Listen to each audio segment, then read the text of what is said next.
Bismillahirrahmanirrahim. Assalamu alaikum dear students. Hopefully you're all doing well. Welcome to all of you from this platform. Students आज के इस video में हम class 12 के physics के paper को डिस्कस करेंगे कि उसको हमने बोर्ड के एग्ज़ाम्स में किस तरीके से प्रेजेंट करना है। स्टूडेंट्स आप कोई भी क्वेश्चन पेपर बोर्ड अपने जो मॉडल पेपर्स हैं उनसे खोल के देख लीजिएगा, तो आप देख सकेंगे कि वहाँ पर हमारे पास टोटल 12 MCQs गिवन होते हैं, 17 MCQs गिवन होते हैं। उसके जो फ़िज़िक्स MCQs होते हैं वो क्वाइट कॉन्सेप्चुअल भी होते हैं, जिनको आपने कॉन्सेप्ट की मदद से सॉल्व करना होता है। और इसके अलावा चंद MCQs इंफॉर्मेशन बेस भी होते हैं जो कि टेबल से ले लिए जाते हैं। और इसके अलावा फ़िज़िक्स में बॉक्सेस बने होते हैं, उनमें से भी अक्सर MCQs पूछ लिए जाते हैं। तो आपने इन तमाम MCQs को याद करना है जो बॉक्सेस में दिए गए हैं, जो टेबल्स में है। उसके अलावा हमारे पास जो सब्जेक्टिव पोर्शन है वो तीन हिस्से सेक्शन 1 सेक्शन 2 पर मुश्तमिल होता है। सेक्शन 1 में 3 पार्ट्स होते हैं शॉर्ट क्वेश्चंस के, क्वेश्चन नंबर 2, 3 एंड 4।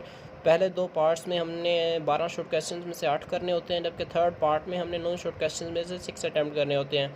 सेक्शन 3 में 5 लोग दिए जाते हैं, हमने 3 अटैम्प्ट करने हैं। तो स्टूडेंट्स ये हमारा पेपर है। ये पेपर बेसिकली गुम हो गया, लिहाजा मैं आपको पेपर नहीं दिखा सकता, वैसे सीधा आंसर शीट ही दिखा रहा हूँ। स्टूडेंट सबसे पहले subjective type section 1 question number 2 short questions. तो आपने ये लिखना है, इलेक्ट्रिक फील्ड लाइंस लिखनी है। स्टूडेंट्स देखें, हमने जो की वर्ड्स हैं उनको हमने अंडरलाइन कर दिया है। स्टूडेंट्स आपने भी इन की वर्ड्स को अंडरलाइन करना है। मैं अपनी हर वीडियो में बताता हूँ कि हर क्वेश्चन में की वर्ड होता है, जिसको आपने अंडरलाइन कर दें तो आपका जो क्वेश्चन है वो एग्जामिनर्स की वर्ड पर टिक करके आगे जाता है। जिस तरीके से आप देख सकते हैं कि जो टीचर है उसने इन की वर्ड पर टिक किया है और वो 2 नंबर देकर आगे चला गया, उसने बाकी क्वेश्चन को पढ़ा भी नहीं है। स्टूडेंट्स तो आप इस तरीके से अपने क्वेश्चन को अटैम्प्ट कर सकते हैं। स्टूडेंट्स इसके बाद ये हाई पोटेंशियल। स्टूडेंट्स हालांकि इसमें डायग्राम बनाने की ज़रूरत नहीं थी स्टूडेंट, लेकिन अगर आप डायग्राम बना दिया है तो एग्जामिनर आपसे डायग्राम देख के वो आपके कॉन्सेप्ट को समझ जाएगा और वो आपकी थ्योरी को पढ़े बगैर पूरे मार्क्स दे के आगे चला जाएगा। स्टूडेंट्स इसके बाद ये शॉर्ट क्वेश्चन रबर बैलून, आपने इसको इस तरीके से अटैम्प्ट करना है जिससे ये सिखाया गया है।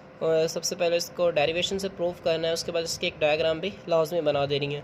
फिज़िक्स के स्टूडेंट्स के ज़्यादातर जो शॉर्ट क्वेश्चंस होते हैं और जो लास्ट ईयर जो शॉर्ट क्वेश्चंस आए थे बोर्ड में वो 100% एक्सरसाइज में से आए थे। स्टूडेंट्स एक्सरसाइज के यानी कि जो लास्ट पे चैप्टर के लास्ट पे शॉर्ट क्वेश्चन दिए गए होते हैं, तो इससे अंदाज़ा हो सकता है कि उनकी फ़िज़िक्स में कितनी अहमियत है, वो कितनी अहमियत के हामिल हैं शॉर्ट क्वेश्चंस। तो आपने एक्सरसाइज के शॉर्ट क्वेश्चंस को बेहतरीन तरीके से अटैम्प्ट करना है। और अक्सर की बुक्स में जैसे स्कॉलर हो गई, इसके अलावा वॉक, स्टूडेंट्स इनमें जो इंपॉर्टेंट की वर्ड्स हैं उनको अंडरलाइन किया होता है, तो आपने उन वर्ड्स को अंडरलाइन लाजमी करना है। स्टूडेंट्स अब कंडक्टिविटी और रेजिस्टिविटी में फ़र्क पूछा गया है, तो स्टूडेंट्स अक्सर क्या करते हैं, 2 चीज़ें लिख देते हैं स्टूडेंट्स। लेकिन फ़िज़िक्स के जो शॉर्ट क्वेश्चन है उसमें 2 चीज़ें लिखना भी वैलिड नहीं होता, उसमें आपने 3 से 4 डिफरेंसेस बताने होते हैं। इसमें हमने नोटेशन का बताया, फार्मूला का बताया, यूनिट का बताया, तो स्टूडेंट्स इससे हमारे पास एग्जामिनर पर अच्छा तासुर पड़ता है।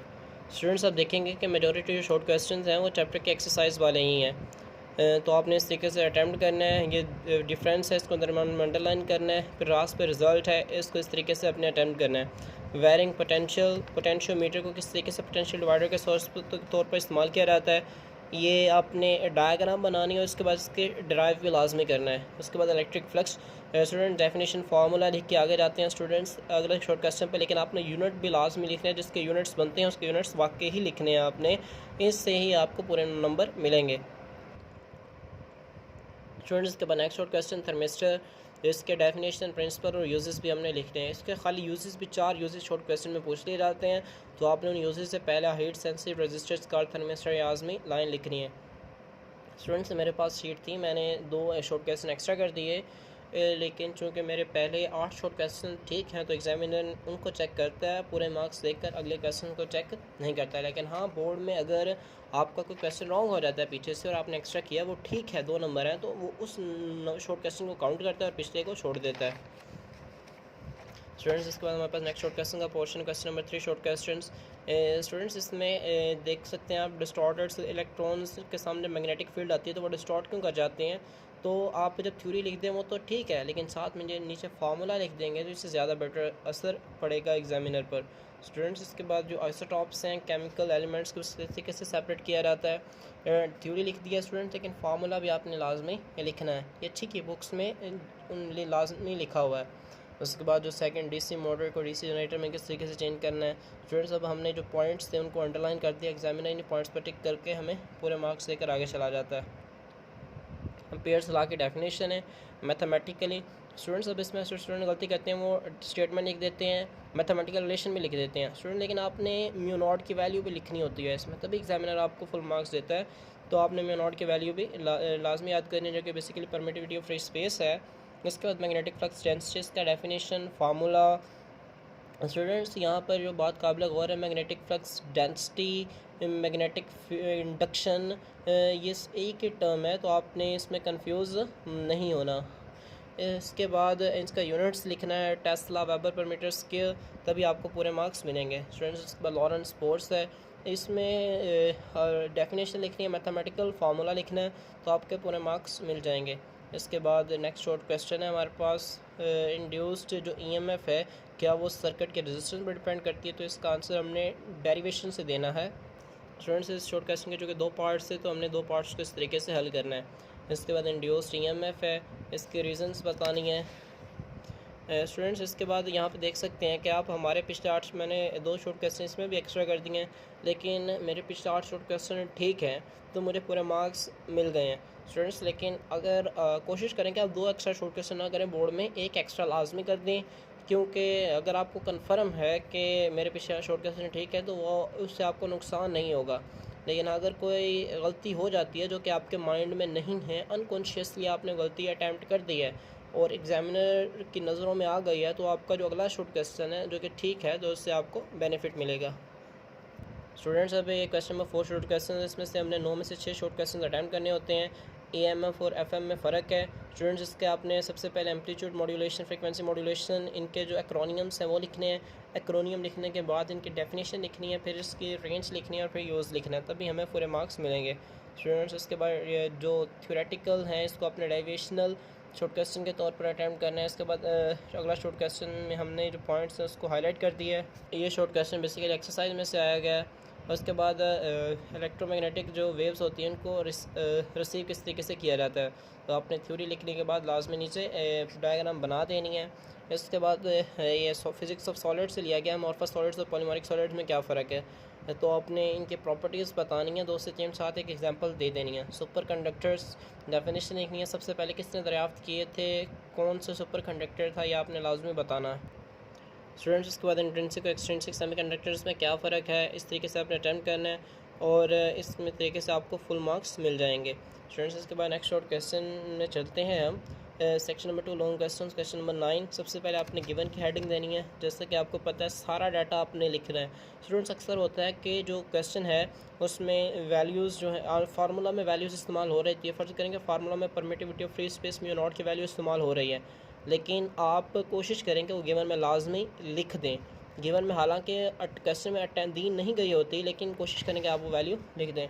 स्टूडेंट्स, इसके बाद वेलोसिटी स्पीड ऑफ फोटोन है अकॉर्डिंग टू गिवन इक्वेशंस का फार्मूला भी मैंने ठीक लगाया, लेकिन मेरी थोड़ी सी कैलकुलेशन रॉन्ग है, जिसकी वजह से यहाँ पर मार्क्स मेरा 1 मार्क्स डिडक्ट है। तो आपने कैलकुलेशन को रॉन्ग नहीं करना, कोशिश करना है कि इसको बार बार प्रैक्टिस करें आप, तभी आपके कैलकुलेशन दुरुस्त होगी। स्टूडेंट्स, न्यूमेरिकल में आप बार बार प्रैक्टिस करें न्यूमेरिकल्स को, तभी आपके न्यूमेरिकल्स जो हैं वो सिक्योर होंगे, उनमें आप मार्क्स गेन कर सकते हैं। स्टूडेंट्स, इसके बाद एनर्जी स्टोर्ड इन इंडक्टर, ये लॉन्ग क्वेश्चन इंपॉर्टेंट है। स्टूडेंट्स, आपने इसको इस तरीके से करना है, ड्राइव करना है, डेरिवेशन सारी एक एक derivation, energy in terms of magnetic field, एक एक चीज़ आपने बयान करनी है जिस तरीके से आपको दिखाया गया है। इक्वेशंस के नंबर्स, जो आप इक्वेशंस को ऐड करते हैं, सब्ट्रैक्ट करते हैं, एक दूसरे पुट करते हैं, उसको कोशिश करें कि मार्कर से लिख दें। और जो हमारे पास अहम इक्वेशंस हैं उनको आप कोशिश करें कि जो मार्कर है उससे बॉक्स में इनक्लोज कर दें। तो स्टूडेंट्स, ये हमारे पास लॉन्ग क्वेश्चन का अख्ताम है। यहाँ पर हमारा जो आंसर था हमने उसको हाईलाइट कर दिया। स्टूडेंट्स अब ये फार्मूला आपको ज़ुबानी याद है, अगर आपकी डेरिवेशन ठीक है तो ये फार्मूला निकल आएगा और आपको इसमें 100% मार्क्स की श्योरिटी होगी कि मेरा एक नंबर भी नहीं कटेगा, क्योंकि आपको फार्मूला याद है। डेरिवेशन वाले क्वेश्चन फिजिक्स में कोशिश करेंगे प्रेफरेंस दें आप उनको, क्योंकि उनमें मार्क्स करने के चांसेस कम होते हैं। इसके बाद impedance RC series circuit. Student इस चैप्टर के लॉन्ग क्वेश्चन को स्टूडेंट अक्सर स्किप कर देते हैं, लेकिन बहुत इंटरेस्टिंग और इजी लॉन्ग क्वेश्चंस हैं। अगर इस चैप्टर को ध्यान से समझाया गया हो और समझा गया हो तो आपने लॉन्ग क्वेश्चन अगर किसी ने अटैम्प्ट करना है तो एक एक चीज़ को एक्सप्लेन करना है, डायग्राम बनानी है, इसके बाद जो फार्मूलाज हैं उनको लाजमी लिखना है। इस चैप्टर की जो बेसिक इस क्वेश्चन के जो बेसिक रूट्स हैं वो फिज़िक्स के चैप्टर नंबर 2 से जाके मिलती हैं। तो जिन स्टूडेंट्स को कोशिश करें कि इस चैप्टर को लाजमी अटैम्प्ट करें, ये अहम चैप्टर है, MTCAT के व्यू से भी क्वाइट इम्पोर्टेंट है, लिहाजा जो स्टूडेंट्स हैं MTCAT के वो भी इसको प्रिपेयर करें। तो स्टूडेंट्स देख सकते हैं कि आप इसमें चंद गलतियाँ हैं जिसकी वजह से एग्जामिनर एक नंबर काट लिया। आपने गलतियों को रिपीट नहीं करना। यहाँ पे थीटा नहीं लगाया गया, उसके बाद पीछे यहाँ पर इसको इनक्लोज नहीं किया गया, तो आप इस बात का ध्यान रखना है स्टूडेंट। इसके बाद ये हमारे पास न्यूमेरिकल है चैप्टर नंबर 7। तो फिर वही चीज़ गिवन रिक्वायर्ड सोल्यूशन, ये सब को आपने लिखना है। स्ट्रेस का फार्मूला है, बेसिकली आपने डायरेक्ट फार्मूला अप्लाई नहीं कर देना, बल्कि उसको थोड़ा सा ड्राइव भी करके देना एग्जामिनर को, ताकि एग्जामिनर को पता चले वाकई स्टूडेंट को आता है, इसने चीट नहीं किया। और जो आंसर है उसको आप कोशिश करें कि बॉक्स करने के बाद लास्ट पे रिज़ल्ट की हेडिंग देख के रिज़ल्ट में भी लिख दें, इससे आपके पेपर पर अच्छा तासुर पड़ता है। स्टूडेंट्स का वो क्वेश्चन वेट गॉसेस लॉ, ये भी बहुत अहम लॉन्ग क्वेश्चन है। इसकी स्टेटमेंट लिखने के बाद मैथमेटिकल रिलेशन लिखने हैं, फिर हमने electric intensity due to infinite sheet of charge ये मालूम करनी है। तो इसका थोड़ा बेसिक सा इंट्रो देने के बाद हमने इसके 4 स्टेप्स हैं, जैसे कि आपको मालूम है। सबसे पहले गाशियन सरफेस ड्रॉ करनी है। सरफेस ड्रॉ करने के बाद आपने डायग्राम ये लाजमी ड्रॉ करनी है। इसके बाद चार्ज इनक्लोज कितना है, फ्लक्स थ्रू गाशियन सरफेस, और लास्ट पे गॉसेस लॉ अप्लाई कर देना है। और फ्लक्स थ्रू गाशियन सरफेस मज़ीद 3 हेडिंग्स हैं, आपने इस तरीके से इन हेडिंग्स को एक्सप्लेन करना है। एक्सप्लेन करने के बाद टोटल फ्लक्स मालूम करना है। स्टूडेंट इस तरीके से आपने अपना टोटल फ्लक्स मालूम करना है। उसके बाद जो लास्ट पे आंसर आएगा उसको इस तरीके से लिख देना है। तो स्टूडेंट्स आपके जो आंसर जो नंबर हैं वो सिक्योर हो जाते हैं इस तरीके से केमिस्ट्री के पेपर, फिज़िक्स के पेपर में सॉरी। और फिर आपने इसके न्यूमेरिकल को अटैम्प्ट कर देना है इस तरीके से, गिवन लिखना है, फिर रिक्वायर्ड और फिर सोल्यूशन। स्टूडेंट्स ये आज की हमारी फ़िज़िक्स की वीडियो थी। आपने इनके फ़िज़िक्स के MCQs को कोशिश करना है कि आप इंतहाई अहमियत के हामिल समझ के इन्हें तैयार करें। स्टूडेंट्स मेरे भी फ़िज़िक्स के यहाँ पे 2 MCQs गलत हैं, वो क्वाइट कॉम्प्लिकेटेड से MCQs होते हैं फ़िज़िक्स के पेपर में, क्योंकि बाकी केमिस्ट्री की तरह के एक्सरसाइज में कोई MCQs गिवन नहीं होते, तो इनके फार्मूलाज लगते हैं केमिस्ट्री के पेपर फ़िज़िक्स के MCQs में। बाकी सब्जेक्ट्स में हालांकि एक्सरसाइज में से दिए गए होते हैं, में आ भी जाते हैं, लेकिन जो फ़िज़िक्स का पेपर है इनके MCQs स्ट्राइड बोर्ड ख़ुद देता है MCQ, उसमें कॉन्सेप्ट हो सकते हैं, उनमें MCQs बॉक्सेस हो सकते हैं। तो आपने उन सब चीज़ों को बेहतरीन तरीके से याद करना है। MCQ में आपका मार्क नहीं कटना चाहिए। अगर आपके MCQ सिक्योर हो जाते हैं और आप थ्योरी प्रिपेयर कर लेते हैं तो सब्जेक्टिव में मार्क्स करने के चांसेस क्योंकि बहुत कम होते हैं फ़िज़िक्स के पेपर में। ज़्यादा शॉर्ट क्वेश्चन वो एक्सरसाइज से दे लेता है, लॉन्ग क्वेश्चन डेरिवेशन वाले होते हैं, डेरिवेशन आपने किया तो आपके 100% मार्क्स कन्फर्म होते हैं। तो स्टूडेंट्स आप इस तरीके से आपने अटैम्प्ट करना है। स्टूडेंट्स यूट्यूब पे बहुत सारी वीडियोस पड़ी हुई हैं जिसमें उन्होंने इंतहाई कमाल की प्रेजेंटेशन राइटिंग दिखाई गई है स्टूडेंट, लेकिन इस कदर खूबसूरत लिखने की कोई अहमियत नहीं होती। अगर आपकी राइटिंग इतनी ऐसी होनी चाहिए कि बस क्वाइट अंडरस्टैंडिंग हो, समझ में आए कि आपने लिखा क्या हुआ है, एग्जामिनर को समझ में आए। आप पेपर प्रेजेंटेशन जो है वो आपको कुछ हद तक वैलिड होती है, उर्दू के पेपर में वैलिड होती है, लेकिन जो साइंसी सब्जेक्ट्स होते हैं इनमें आपका जो नॉलेज देखा जाता है कि आपके पास नॉलेज कितना है, और जो की वर्ड्स हैं वो आपने किस कदर अंडरलाइन किए गए हैं, किस कदर की वर्ड्स का आपको पता है, किस कदर आपको नॉलेज पर कॉन्सेप्ट्स है, फ़िज़िक्स के कॉन्सेप्ट्स पर ग्रिप है। स्टूडेंट्स तो आप बुक को थॉरोली रीड करें, उसको बेहतरीन तरीके से तैयार करें, इंशाल्लाह फ़िज़िक्स के पेपर में आप 85 आउट ऑफ 85 मार्क्स गेन कर लेंगे। ये कोई मुश्किल बात नहीं है, बहुत आसान काम है, बस थोड़ी सी मेहनत की ज़रूरत है। स्टूडेंट्स ये हमारी आज की वीडियो थी, फ़िज़िक्स की वीडियो, उम्मीद है आपको पसंद आई होगी। स्टूडेंट्स अगर आपको वीडियो अच्छी लगे तो इसे लाइक करें, सब्सक्राइब करें। स्टूडेंट्स इसके अलावा अगर आपको कोई प्रॉब्लम हो तो उसे लाजमी सजेशन कमेंट्स में सजेस्ट करें, हम आपके उन प्रॉब्लम्स का इजाला करेंगे। स्टूडेंट्स, उम्मीद है मैं आपको अपनी बात समझाने में कामयाब रहा। अल्लाह हाफिज़।